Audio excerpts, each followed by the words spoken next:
एमती केवे कुंदरी भाजी खाई मत बहुत भल लगे खायापी। मुझे छोटे थी मो माँ एमती बनाती मत बहुत सुंदर लगे खायापी। गचर तले आनी जो भाजी खाइबा तार बहुत मजा लगे। देखो मो कुंदरी भजा होगा एवं मु चलि खायापी आलू चटनी कुंदरी भजा पखाड़।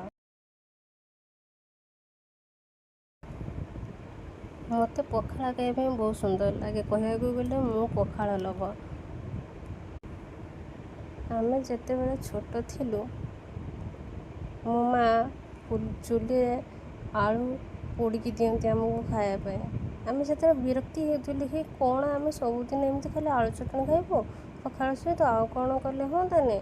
किंतु एबे से समय मन पड़े बहुत दुख लगे से जो आलू चकटी खाइबार जो मजा से पुणी चुली पोड़िकी एबे से ना। तो आपन केमती लगे मो आलू चकटा